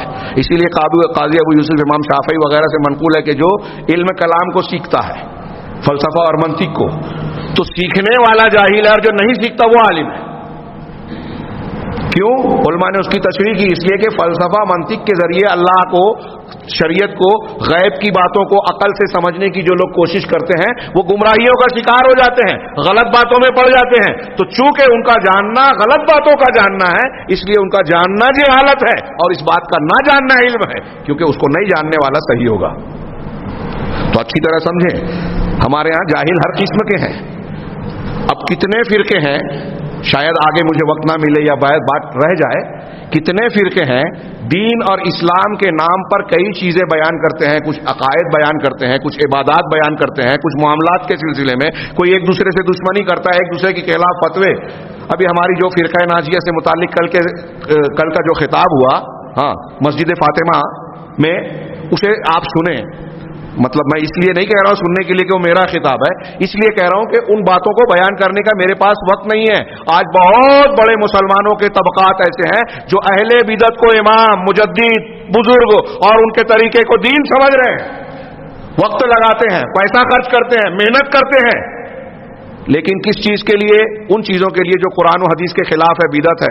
اللہ کے نبی صلی اللہ علیہ وسلم نے بیان کیا 73 فرقے ہوں گے، ایک جنت میں جائے گا، باقی جہنم میں جائیں گے، تو کیا بلا وجہ بیان کیا؟ ہمارا کام نہیں بنتا یہ دیکھنے کے لیے کہ جس فرقے سے ہم وابستہ ہو رہے ہیں، جس کی خدمت کر رہے ہیں، وہ ان لوگوں میں سے تو نہیں ہے جو جہنم میں جانے والے ہیں۔ اگر ان کی ہم خدمت کر رہے ہیں، ساتھ دے رہے ہیں، تو رسول اللہ صلی اللہ علیہ وسلم کی اس حدیث کو ہم نظر انداز کر رہے ہیں، یہ ہماری جہالت ہے۔ اللہ تبارک و تعالیٰ نے کہا ہاں قرآن میں کہ کچھ ایسے لوگ ہوں گے جو اللہ کی آیتوں کو متشابہات کے پیچھے پڑیں گے، فتنہ چاہیں گے۔ اب ہم ایسے ہی لوگوں کے پیچھے چلیں تو ہم قرآن کی آیت کو نظر انداز کر رہے ہیں، جہالت اختیار کر رہے ہیں۔ اللہ کے رسول نے کہا کہ خارجی لوگ آئیں گے جو ایسے ایسے ہوں گے، تم ان کی نماز کے سامنے اپنی نماز کو، ان کے روزے کے سامنے اپنے روزے کو بہت ہلکا حقیر سمجھو گے، ان کی تلاوت کے سامنے اپنی تلاوت کو بہت ہلکا سمجھو گے۔ کل کے خطاب میں اور کئی خطابات میں نے یہ بات خاص طور سے کہی کہ آج ہمارے نوجوان یوٹیوب پر اور فلاں فلاں چینل پر، فیس بک پر کچھ لوگوں کی الٹی سیدھی تقریروں کو سنتے ہیں، دیکھتے ہیں کہ ان کو لائک کرنے والے اتنے ہیں، ان کے فالوورز اتنے ہیں، ان سے متاثر ہو جاتے ہیں۔ وہ جاہل ہے، جہالت کو بیان کر رہے ہیں، یہ چونکہ عالم نہیں ہے، ان کو بھی پتہ نہیں کہ کون صحیح ہے کون غلط ہے، لیکن تعداد دیکھ کر کہتے ہیں کہ اتنے فالوورز ہیں تو بس اس کو لائک کر دیا، اس کے پیچھے چلنے لگے۔ اب اگر خارجیوں کی یہ علامت جو رسول اللہ نے بتائی ہے کہ ان کی نماز کے سامنے اپنی نماز کو کمتر سمجھو گے، وہ ہمارے سامنے آ جائیں تو ان کی نماز کو دیکھ کر آپ ان کے پیچھے چلنے لگو گے، لائک کر دو گے؟ اللہ کے رسول کہہ رہے ہیں لائک نہیں کرنا ہے، اگر وہ مل جائیں تو ان کو قتل کرنا، بخاری مسلم کی حدیثوں میں قتل کرنا ان کو۔ یہی میں کہتا ہوں کہ اس کا مطلب یہ کہ کسی کو دیکھ کر ظاہری طور پر متاثر نہیں ہونا، یہ علم حاصل کر کے یہ دیکھنا کہ کون صحیح ہے اور کون غلط۔ منہج، عقیدہ اور صحیح علم جب ہوگا تو آپ صحیح اور غلط کے درمیان تمیز کر سکیں گے اور اس کی بنیاد پر یہ فیصلہ کریں گے کہ کون سچا ہے کون جھوٹا۔ میں نے عرض کیا کہ اللہ نے جبریل علیہ السلام کو محمد صلی اللہ علیہ وسلم کا معلم بنایا، محمد صلی اللہ علیہ وسلم کو امت کا معلم بنایا، آپ کتاب اور حکمت کی تعلیم دینے والے بنے۔ دیکھیے یہ آپ کا طریقہ ہمیں معلوم پڑ رہا ہے۔ نبی صلی اللہ علیہ وسلم جب دعوت و تبلیغ کے لیے کسی کو کسی جگہ بھیجتے تھے تو آپ پوری سیرت کی کتابوں میں پڑھیے کن صحابہ کرام کو آپ منتخب کر کے تعلیم دینے کے لیے بھیجتے تھے۔ ایک چیز تو یہ کہ علم کا اہتمام کرتے تھے، مرد تو مرد، خواتین کے لیے بھی اہتمام کیا، عورتوں نے آ کے مطالبہ کیا تو اللہ کے رسول صلی اللہ علیہ وسلم نے بعض گھروں کو متعین کیا، ہفتے میں ایک دن آپ پہنچتے تھے اور ہماری خواتین، مسلمان خواتین وہاں اکٹھا ہوتی تھی، دین کے مسائل سیکھتی تھی، مسجدوں میں جمعہ میں آتی تھی، عیدین میں آتی تھی، قرآن اسی سے یاد کرتی تھی، دین سیکھتی تھی۔ اور وہ جب تک اہتمام تھا ہماری خواتین جو ہے وہ دین سے جڑی ہوئی تھی۔ مسجدوں سے لوگوں نے عورتوں کو الگ کر دیا، یہ ان کی جہالت ہے، اب مسجد سے دور کر دیا، دین سیکھنے سے دور کیا، کالج بھیجتے ہیں، پارک میں بھیجتے ہیں، قبر پہ بھیجتے ہیں، درگاہ پر بھیجتے ہیں۔ نتیجہ یہ نکلا کہ کالج میں جا کے کسی غیر مسلم سے شادی کر رہے ہیں اور قوم اور امت جو بے غیرتی کے ساتھ آنسو بہا رہی ہے، آنسو بھی نہیں بہاتی، ارے ہوتا ہے اس عمر میں چل جاتا ہے۔ غیرت کا پانی بھی سوکھ گیا، جہالت کی انتہا ہے۔ علم نہ، میں ایسا مانتا ہوں کہ یہ ہم نے اپنی عورتوں بچوں کو گھروں میں دین کا علم نہیں دیا، تربیت نہیں کی، عقیدہ سکھایا ہی نہیں، اس لیے وہ عقیدے کی قیمت نہیں جانتے ہیں۔ وہ سمیہ ہماری ماں تھی جس نے ابو جہل کے ہاتھوں سے اپنی شرمگاہ پر برچھا برداشت کر کے شہید ہو گئی، شہادت کو قبول کر لیا لیکن شرک کو گلے نہیں لگایا۔ کیا ہماری ماں بہنوں کو ہم نے یہ قصے واقعات بتائے؟ کیوں وہ بے وقوف تھی، جان دے دی، ہاں ابو جہل کی بات نہیں مانی، اور یہ دنیا کے بعض مقاصد کے لیے ابو جہل کی باتیں مان رہے ہیں، اپنے دین کو چھوڑ کر دوسرا مذہب قبول کر رہی ہیں ہماری بچیاں۔ یہ آپ کی اور ہماری غلطی ہے کہ ہم نے یہ جو سب سے ضروری علم تھا کیا کیا سکھایا، دنیا میں اس کو اچھا گھر ملے گا اس لیے نوکری والی ڈگری دلائی جائے، ایسی ڈگری جس سے نوکری مل جائے، ایسی تعلیم جس سے اچھا رشتہ ملے، یہ ہو جائے وہ ہو جائے، لیکن یہ نہیں سوچا، یہ نہیں غور کیا کہ اگر ہم نے عقیدہ نہیں سکھایا، دین کی اہمیت نہیں بتائی، یہ علم دین ہم نے عورتوں کو نہیں دیا، تو وہ اپنی اس ہدایت کو تاک نسیاں میں تاک میں ڈال کر جو ہے گمراہی کا شکار ہو سکتی ہیں، شرک میں پڑ سکتی ہیں، گمراہی میں جا سکتی ہیں، راستہ بھٹک سکتی ہیں۔ یہ ہم نے سوچا ہی نہیں، اس کے لیے انتظام کیا ہی نہیں۔ علم کی اہمیت کا یہ پہلو دیکھتے جائیے۔ اور میں عرض کر رہا تھا کہ علم کی اہمیت کا اندازہ اس سے لگتا ہے، اللہ تبارک و تعالیٰ نے قرآن مجید میں جبرائیل اور محمد صلی اللہ علیہ وسلم کو بتایا، خود جگہ جگہ ذکر کیا کہ یسألونک، آپ سے یہ سوال کرتے ہیں، قل اللہ یفتیکم، یستفتونک، آپ سے اس فتویٰ مانگ رہے ہیں، کہو کہ اللہ تم کو فتویٰ دے رہا ہے۔ اللہ فتویٰ دے رہا ہے، فتویٰ کون دیتا ہے؟ علم والا۔ اللہ کے رسول فتویٰ دے رہے ہیں، سوال کر رہے ہیں اللہ کے رسول سے، علم کی اہمیت کا اندازہ لگائیے، قرآن کہہ رہا ہے قرآن نے کہا فاسألوا اہل الذکر ان کنتم لا تعلمون. اہل تقلید اس آیت سے کہتے ہیں کہ دیکھو اس آیت سے پتہ چلتا ہے کہ تقلید کر سکتے ہیں. میں کہتا ہوں کہ اسی آیت سے پتہ چلتا ہے کہ تقلید نہیں کر سکتے. تقلید کہتے ہیں بے علم کسی کی بات ماننا, اور یہ آیت کہہ رہی ہے کہ تحقیق کرو. کس سے پوچھو؟ فاسألوا, اگر تم کو علم نہیں ہے, ان کنتم لا تعلمون آیت کا آخری ٹکڑا, اگر تمہیں علم نہیں ہے تو پوچھو. کس سے پوچھو؟ اہل ذکر سے. اہل ذکر کون ہے؟ قرآن و حدیث کو جاننے والے. الذکر قرآن ہے, قرآن کی تفسیر حدیث ہے. تو اہل ذکر کون ہوئے؟ وہ جو قرآن و حدیث پڑھتے پڑھاتے سیکھتے سکھاتے ہیں, حدیث قرآن کی روشنی میں فتویٰ دیتے ہیں. اب اگر آپ میرے پاس آئیں اور کہیں کہ مولانا یہ حلال ہے حرام ہے, اور میں بولوں کہ میری سمجھ میں آتا ہے کہ یہ حلال ہے, میری سمجھ میں آتا ہے کہ یہ حرام ہے, آپ نے مان لیا تو آپ نے میری بات مانی, غلط کیا آپ نے. اب میری سے مراد صرف میں نہیں, دنیا کا کوئی بھی عالم ہو, بڑے سے بڑا امام ہو, وہ کہہ رہے ہیں میں ایسا مانتا ہوں کہ یہ حلال ہے, آپ نے مان لیا, تو آپ نے اللہ اور رسول کا حق اس شخص کو دے دیا, یہ شرک ہے. اب اگر میں آپ میرے پاس آیا کسی اور انسان کے پاس, امام صاحب یا کوئی اور کم درجے کا آدمی ہو جو عالم کی ڈگری نہیں بھی رکھتا ہے, اس کے پاس آپ گئے اور آپ نے پوچھا کہ یہ حلال ہے حرام ہے, وہ کہے گا, آپ سے پوچھے کہ سود حرام ہے کہ حلال ہے, آپ نے کہا کہ اس نے جواب دیا کہ قرآن میں اللہ کا فرمان ہے وَأَحَلَّ اللَّهُ الْبَيْعَ وَحَرَّمَ الرِّبَا, اللہ نے بیع کو, لین دین کو حلال کیا اور سود کو حرام کیا ہے, لہذا اللہ جب حرام کہہ رہے تو سود کا لینا دینا حرام ہے. اب آپ نے اس کی بات مانی تو آپ نے اس کی بات نہیں مانی. کس کی بات مانی؟ اللہ کی بات مانی. یہ ہے علم کو ماننا, دلیل کو ماننا. تو قرآن یہ کہہ رہا ہے کہ کس سے پوچھو؟ اہل ذکر سے پوچھو, یعنی علماء سے پوچھو. کون سے علماء؟ جو قرآن حدیث کو جانتے ہیں. وہ نہیں جو کہتے ہیں کہ ہم مقلد ہیں, جو کہہ رہا ہے کہ میں مقلد ہوں تو وہ کہہ رہا ہے کہ میں جاہل ہوں, اور جو جاہل ہے اسے فتویٰ نہیں پوچھنا ہے. جو جاہل ہے اس سے فتویٰ نہیں پوچھنا ہے. بہت اللہ کے گھر میں بہت ذمہ داری سے بات کہہ رہا ہوں, کسی پر طنز و تعریض کے لیے نہیں کہہ رہا ہوں, یہ علمی بات ہے. اور میں جو کہہ رہا ہوں یہ بہت سارے بڑے بڑے کبار علماء نے اور ائمہ کرام نے بیان کیا ہے. مثال کے طور پہ بخاری مسلم کی ایک حدیث ہے کہ ان اللہ کیا ہے یقبض العلم, کیا ہے, ان اللہ لا ينتزع العلم من قلوب العباد, ينتزع من قلوب العباد, اللہ علم کو لا يرفع العلم, کیا وقت ہو گیا, اللہ تبارک و تعالی علم کو اس طرح نہیں اٹھائے گا کہ لوگوں کے سینے سے دل سے علم کو چھین لے وے, ولکن یقبض العلم بقبض العلماء, لیکن علم کو کیسے اٹھائے گا؟ علماء کو اٹھا کر. علماء اٹھتے جائیں گے, علم اٹھتا جائے گا. اس سے میرے بھائیوں, آپ کے بیچ میں جو علماء کرام ہیں نا, وہ علماء جو قرآن حدیث کو جانتے سیکھتے سکھاتے ہیں, وہ بتاتے ہیں. آپ سوال کرتے ہیں تو وہ بیان کرتے ہیں, آپ غلطی کرتے ہیں تو آپ کو ٹوکتے ہیں.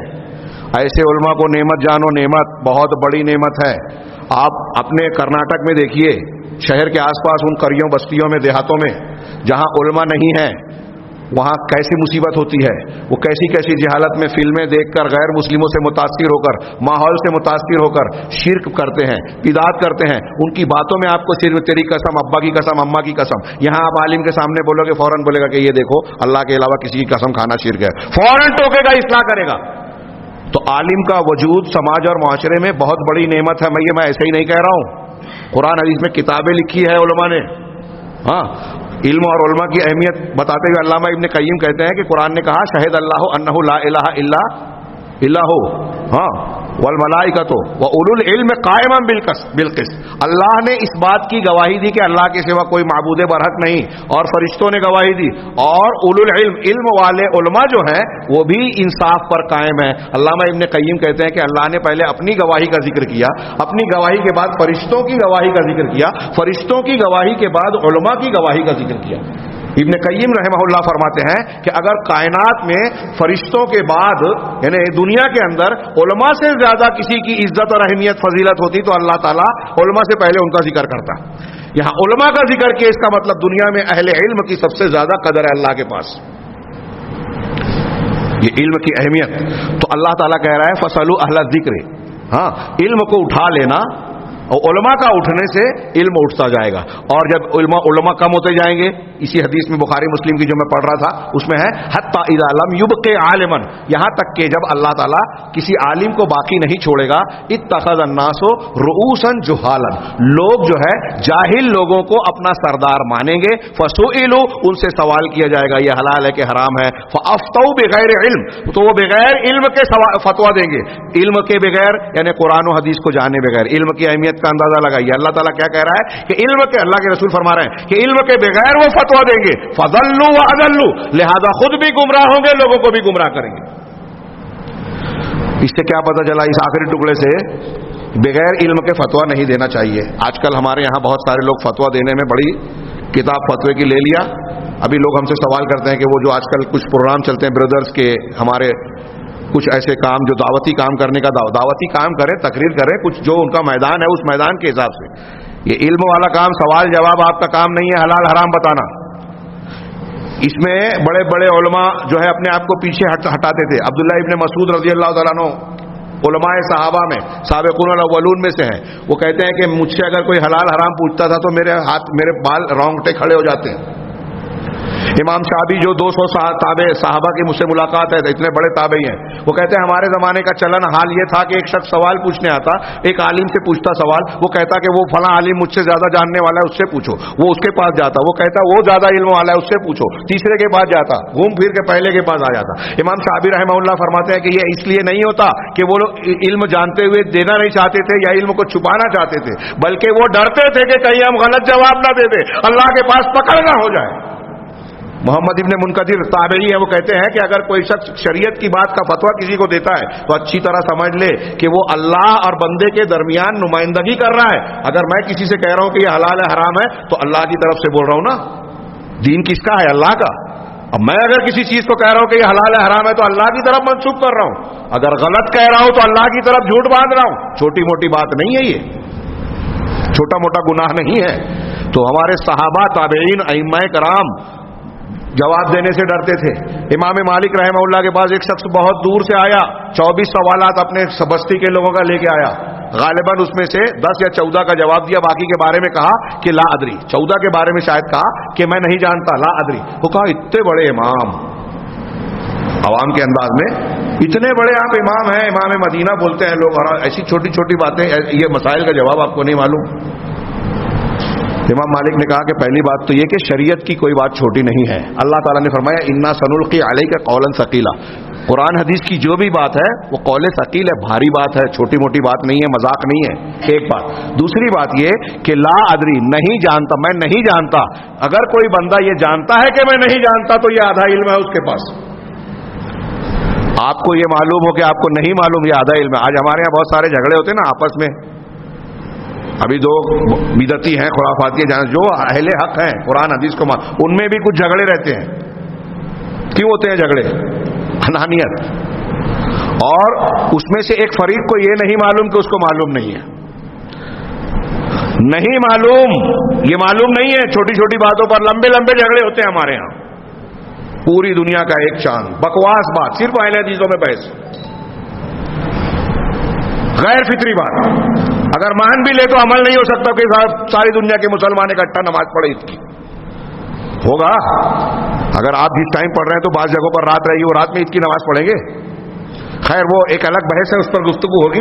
تو میں یہ عرض کر رہا تھا کہ اللہ تبارک و تعالیٰ نے، اللہ کے رسول نے جو فرمایا کہ بغیر علم کے جب فتویٰ دیا جائے گا تو خود گمراہی ہوگی اور دوسروں کو بھی گمراہ کریں گے۔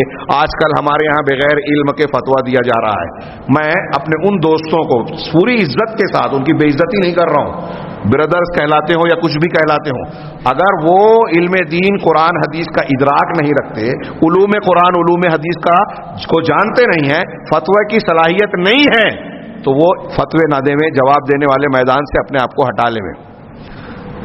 اس کا ذمہ آپ اپنے چینل پہ ایسے عالم اور مفتیوں کو بلائیں اور کہیں کہ ان سے سوال کیجئے، یہ جواب دیں گے۔ اگر آپ کو لگتا ہے کہ بغیر ٹائی کوٹ کے لوگ متاثر نہیں ہوں گے تو وہ مفتیوں کو جو ہے کوٹ ٹائی پہنا دیجیے تاکہ وہ ماڈرن دکھنے لگے اور جدید طبقہ متاثر ہو۔ اب علم سے نہیں، کوٹ سے متاثر ہوتے ہیں لوگ، ایسا لگتا ہے کہ ٹی وی پہ آ رہے ہیں تو وہ بڑے ہو گئے، وہ کام کر رہے ہیں مسجدوں میں، اللہ کے رسول اور سلف کے طریقے پہ جو لوگ دعوت و تبلیغ کا کام کر رہے ہیں، ارے وہ کیا کر رہے ہیں؟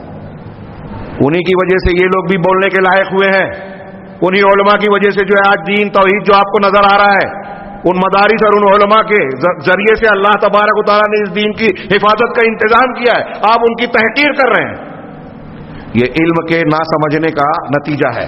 علم کی اہمیت کے پس منظر میں یہ جو باتیں میں نے عرض کی، اب اس سے آگے ایک باتیں بلا ترتیب میں بیان کر دوں کہ علم کی اہمیت کا اندازہ آپ اس سے لگائیے کہ نبی کریم صلی اللہ علیہ وسلم کے بیچ میں اللہ تعالیٰ نے حضرت جبرائیل کو بھیجا.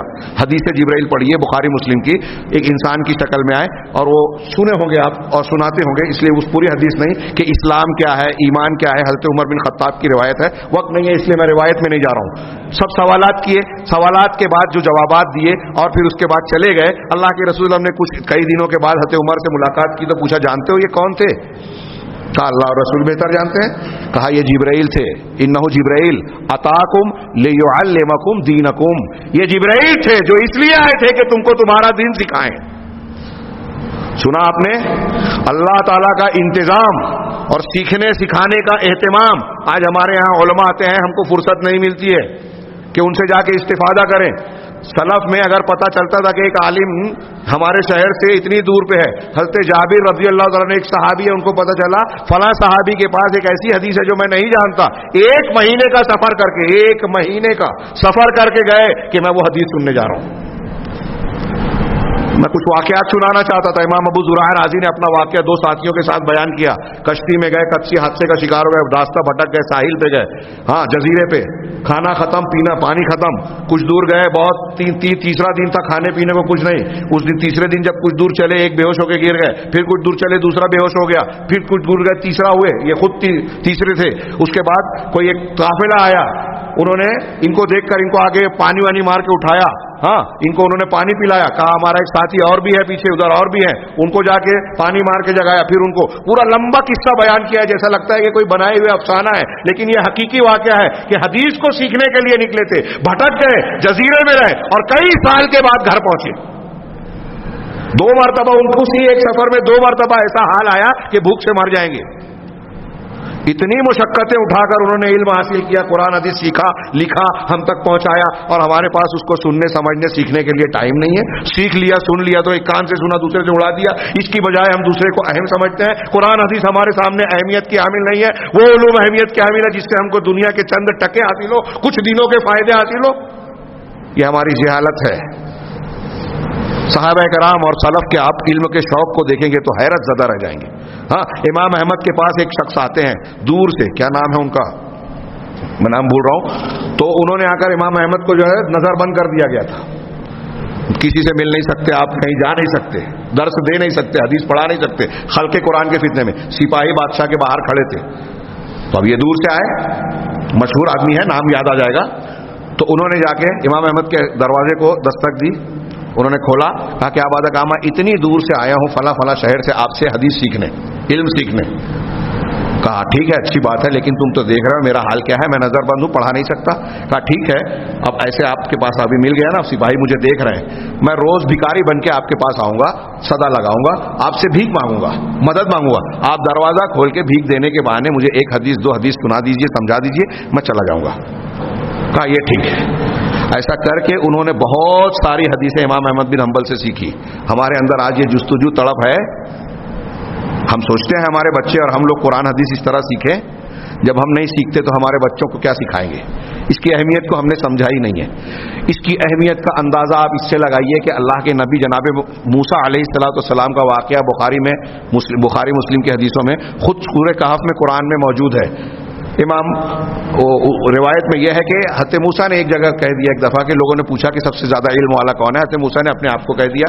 اللہ کو ان کا یہ جواب ناگوار گزرا اور کہا کہ فلاں فلاں بندہ ہمارا ایک ہے جو تم سے زیادہ یا ایسی باتوں کا جاننے والا ہے جو آپ نہیں جانتے. حضرت موسیٰ علیہ السلام نے اپنے ایک ساتھی یوشع بن نون کو ساتھ لیا اور سفر کیا. سوچئے تھوڑی دیر کے لیے میں صرف یہ ایک بات اگر کہوں کہ آپ دماغ میں بٹھا لیں تو علم کی اہمیت کو جاننے کے لیے یہ ایک بات کافی ہے کہ ایک پیغمبر موسیٰ علیہ السلام کتنے اونچے پیغمبر ہیں، توریت دی گئی. ہاں وہ پیغمبر رب جو ہیں وہ جب یہ جانتے ہیں کہ اللہ کی طرف سے کچھ علم ایسا ہے جو ایک بندے کو ملا ہے میں نہیں جانتا، تو ساتھی کو لے کے سفر کر کے جاتے ہیں، لمبا سفر علم سیکھنے. پیغمبر علم سیکھنے کے لیے سفر کر رہا ہے. پھر وہ پورا واقعہ پڑھیے، تفصیل میں نہیں جا سکتا. ان سے جب ملاقات ہوئی حضرت خضر سے تو کہا هل تعلمنی مما علمت رشدا، میں آپ کا ساتھ اختیار کرتا ہوں، مجھے اجازت دیجیے کہ آپ مجھے وہ علم سکھائیں جو اللہ نے آپ کو سکھایا، جو آپ کو دیا گیا ہے۔ تو انہوں نے کہا کہ آپ میرے ساتھ صبر نہیں کر سکتے، میرے مدرسے میں داخلے کی جو شرطیں ہیں یا یہاں جو نظام ہے آپ اس کو پورا کر نہیں پائیں گے، اس لیے آپ مت داخلہ لیجئے میرے مدرسے میں۔ تو کہا کہ میں کروں گا صبر۔ پھر کو 3 مرتبہ 3 واقعہ ہوا، کہا کہ دیکھیے آپ صبر نہیں کریں، نظام نہیں ہے، آپ کو مدرسے سے نکالتا ہوں۔ موسیٰ علیہ السلام علم حاصل کرنے گئے وہاں۔ اب یہاں ایک بات یہ بھی ملحوظ رکھیے کہ موسیٰ علیہ السلام جس سے سیکھنے گئے علم والا معلم ہوتا ہے۔ اللہ تعالیٰ نے جبریل علیہ السلام کو معلم بنایا، اللہ کے رسول کو معلم بنایا۔ رسول اللہ صلی اللہ علیہ وسلم دعوت و تبلیغ کے لیے بھیجتے تھے تو کس کو؟ علماء صحابہ کو بھیجتے تھے، ایسے لوگوں کو نہیں جو نئے یا علم نہیں رکھتے۔ اس کا مطلب یہ کہ دین کی تعلیم سکھانا یہ عالم کا کام ہے، اہل علم کا کام ہے۔ دعوت وہ شخص بھی دے سکتا ہے جس کو ایک آیت معلوم ہے، بلغوا عنی ولو آیا، میری طرف سے اگر ایک آیت بھی معلوم ہے تو لوگوں تک پہنچاؤ۔ یہ دعوت کا کام جتنا آپ کو معلوم ہے اتنا آپ کر سکتے ہیں۔ ایک آیت معلوم ہے تو 10 نہیں بتانے کا جائز نہیں ہے۔ اور فتویٰ حلال حرام یا تعلیم دینے کا کام علماء کا ہے۔ اللہ کے رسول حضرت جبرائیل کو اللہ نے مقرر کیا، اللہ کے رسول کو اللہ نے مقرر کیا۔ رسول اللہ صلی اللہ علیہ وسلم صحابہ میں جن کو منتخب کرتے تھے آپ لسٹ بنائیے۔ ہاں، عرب عالم کی ایک ہے اللہ کے رسول کی سیرت پر ایک کتاب کہ کس کام کے لیے اللہ کے رسول نے کس صحابی کو منتخب کیا، بڑی پیاری کتاب۔ تو آپ اس میں دیکھیے کہ آپ نے دعوت و تبلیغ کے لیے یا دین سکھانے کے لیے یمن بھیجا حضرت معاذ ابن جبل رضی اللہ تعالیٰ عنہ، حضرت علی رضی اللہ عنہ، حضرت ابو موسیٰ اشعری رضی اللہ عنہ۔ ایسے جن جن مقامات پر کہیں دعوت و تبلیغ دینے کے لیے واقع رجی اور اس میں علماء صحابہ کو، قرآن جاننے والوں کو جو ہے نئے مسلمانوں میں تبلیغ کرنے کے لیے، دین سکھانے کے لیے آپ بھیجتے تھے۔ تو جو علماء ہے وہ تعلیم دینے جاتے، ہمارے یہاں جاہل دعوت و تبلیغ اور تعلیم کا کام کرتے ہیں اور پھر ان سے سوال لوگ کرتے ہیں، وہ فتویٰ بھی دینے لگتے ہیں۔ تو ہمارے یہاں یہ جو سسٹم چل پڑا ہے کہ کچھ لوگ اگر دعوت و تبلیغ کا کام کرتے ہیں وہ کوٹ اور پینٹ پہن کے، اور ہمارا نوجوان اس سے متاثر ہو جاتا ہے کہ یہ کرتے پاجامے والے نہیں، کوٹ والے مولوی صاحب ہیں، ان سے پوچھا جائے تو ذرا جدید لب و لہجے کی شاعری اور جدید لب و لہجے کا دین پیش کریں گے۔ امریکہ اور یورپ کے حساب سے متاثر اور مروب ان چیزوں سے ہوتے ہیں، تو وہ اچھی طریقے سے سمجھ لیں کہ العلم بالتعلم، دین سیکھنے سے آتا ہے اور سیکھا جاتا ہے اہل علم سے، جو صاحب فن ہوتا ہے۔ ماضی میں ایسے صاحب فن لوگوں سے لوگ سیکھنے جاتے تھے، ایرے غیروں نکی خیروں سے علم نہیں لیتے تھے، اور پھر اور بھی ایک عالم کے بعد دوسرے عالم کو، جو مستند عالم ہو اس سے سیکھنا چاہیے۔ یہ ایسی تعلیم ہم کو ملتی ہے۔ نبی کریم صلی اللہ علیہ وسلم حضرت موسیٰ علیہ السلام حضرت خضر سے سیکھنے جا رہے ہیں۔ اگر چاہتے تو آزو بازو کے لوگوں سے، اس وقت کے بردرز سے پوچھ لیتے نا، نہیں پوچھا، اور وہاں نبیوں سے پوچھنے کے لیے قرآن کہہ رہا ہے اہل ذکر سے پوچھو۔ اس لیے اگر کوئی عالم آپ کو بولتا ہے میری سمجھ میں آتا ہے یا فلاں کتاب میں مولانا صاحب نے لکھا ہے، ہمارے امام نے لکھا ہے تو یہ حلال ہے یہ حرام ہے، تو اس کی بات نہیں ماننے کا، کیونکہ وہ اہل ذکر نہیں ہے۔ اس حدیث کی تشریح میں امام ابن قیم، علامہ البانی اور دوسرے متعدد علماء، علامہ ابن دقیق العید، یہ لوگ کہتے ہیں کہ اگر کسی عالم سے سوال کیا جائے اور وہ یہ کہتا ہے کہ ہمارے امام نے یہ لکھا ہے، ہمارے مذہب کی کتاب میں، حنفی مذہب، شافعی مسلک، فلاں مسلک کی کتاب میں یہ لکھا ہے، اس لیے اس کی روشنی میں جواب دے رہا ہے بغیر قرآن و حدیث کو دلیل جانے، تو وہ اس میں داخل ہے کہ وہ بغیر علم کے فتویٰ دے رہا ہے، خود بھی گمراہ ہو رہا ہے، دوسروں کو بھی گمراہ کر رہا ہے۔ اس سے پتہ یہ چلا کہ بغیر علم کا قرآن و حدیث کی دلیلوں کو جانے ہوئے اگر کوئی فتویٰ دیتا ہے تو اس کی خود کی بھی گمراہی ہوتی ہے، دوسروں کی بھی گمراہی ہوتی ہے۔ علم کی اہمیت کے لیے آخری بات، کافی زیادہ وقت ہو گیا، یہ ایک آخری بات کہہ رہا ہوں علم کی اہمیت کے تناظر میں، کہ یہ کافی ہے کہ جناب محمد رسول اللہ صلی اللہ علیہ وسلم کی شخصیت کو لیجئے، آپ کا علم کتنا تھا، کیسا تھا؟ اولین و آخرین کا علم آپ کو دیا گیا، اس کا اولین و آخرین کا، لیکن آپ کو دعا اللہ تعالیٰ نے سکھائی، رب زدنی علما وقر رب زدنی علما۔ قرآن میں جو بھی سیاق ہو، مخاطب تو یہاں رسول ہے، کہ آپ یہ کہیے کہ میرے پروردگار میرے علم میں اضافہ کر۔ نبی صلی اللہ علیہ وسلم سے کہا جا رہا ہے کہ آپ یہ دعا مانگیے میرے علم میں اضافہ کر، اور آپ کی ایک نہیں 20 دعا ملے گی اس بات کی کہ وہ دعا کرتے تھے اللہ کے رسول، اللہم انی اسألک علما نافعا، اے اللہ میں تجھ سے علم نافع مانگتا ہوں۔ ایک حدیث میں ہے کہ اللہ کے رسول نے لوگوں سے کہا کہ لوگوں اللہ سے یہ دعا مانگو کہ اے اللہ ہمیں نفع دینے والا علم دے اور اس علم سے بچا جو نفع نہیں دیتا، اس علم سے بچا جو نفع نہیں دیتا۔ اب یہ جو بدعتی لوگ جو علم حاصل کرتے ہیں اس کا کیا نتیجہ نکلتا ہے؟ میں بات کو سمیٹ رہا تھا. ہاں اس لیے یہ کہنا چاہتا ہوں کہ نبی کریم صلی اللہ علیہ وسلم نے یہ جو دعا مانگی، صحیح مسلم میں ایک ابن مسعود کی روایت ہے کہ رسول اللہ صلی اللہ علیہ وسلم کی ایک دعا ہے، اللہم انی اسألک الہدی والتقی والعفاف والغنی. اے اللہ میں تجھ سے ہدا مانگتا ہوں، ہدایت، تقوی مانگتا ہوں، ہاں عفاف پاک دامنی مانگتا ہوں، اور غنا مانگتا ہوں، بے نیازی، مالداری. یہ چار چیزیں. عبد الرحمن بن ناصر السعدی سعودی عرب کے مفسر قرآن بہت بڑے عالم گزرے ہیں ماضی قریب میں، وہ اس کی شرح کرتے ہوئے کہتے ہیں کہ اس مختصر سی اور جامع دعا میں رسول اللہ صلی اللہ علیہ وسلم نے جن چار چیزوں کو مانگا ہے، کسی بھی انسان کو اگر یہ چار چیزیں مل گئی تو دنیا میں بھی اس کا بیڑا پار اور آخرت میں بھی کامیاب. اب اس کی تشریح کا موقع نہیں ہے، لیکن پہلی چیز جو انہوں نے بتائی کہ یہاں جو کہا کہ اے اللہ میں تجھ سے الہدا مانگتا ہوں. ہاں ہر نماز کی ہر رکعت میں ہم کہتے ہیں اہدنا الصراط المستقیم، ہم کو صراط مستقیم کی ہدایت دے، اس پر قائم رکھ. اور یہی کہہ رہے ہیں اللہ کے رسول کہہ رہے ہیں میں تجھ سے ہدا مانگ رہا ہوں، ہدایت. تو علامہ عبد الرحمن بن ناصر کہتے ہیں کہ ہدا سے مراد علم صحیح ہے، شریعت کا صحیح علم، صحیح عقیدہ، صحیح عبادت، صحیح ہدایت، صحیح منہج پروردگار مجھے دے. کیونکہ آپ دنیا اور آخرت میں کامیاب ہونے کے لیے جب قدم بڑھاتے ہیں تو سب سے پہلے صحیح علم کی ضرورت ہے. لہذا پہلا علم کیا ہے؟ صحیح علم. جب صحیح علم ہوا تو مطلب آپ کو ہدایت مل رہی ہے. غلط علم ملا تو آپ ہدایت سے محروم ہیں. تو آپ صحیح علم مانگے. امام مالک رحمہ اللہ کہتے ہیں، اس حدیث کی شرح کرتے ہوئے امام مالک کا یہ قول پیش کر رہا ہوں، جوڑیے تفصیل میں نہ جاتے ہوئے. ہاں وہ کہتے ہیں کہ ابن قاسم کہتے ہیں کہ میں نے امام مالک کو یہ کہتے ہوئے سنا کہ اس امت کے کچھ لوگ ایسے ہیں جنہوں نے اللہ کی عبادت بغیر علم کے کرنے کی کوشش کی. غور سے سنیے، اللہ کی عبادت بغیر علم کے کرنے کی کوشش کی تو نتیجہ یہ نکلا کہ خود مسلمانوں کے خلاف اپنی تلواریں نکال لی اور مسلمانوں کی گردن مارنے لگے.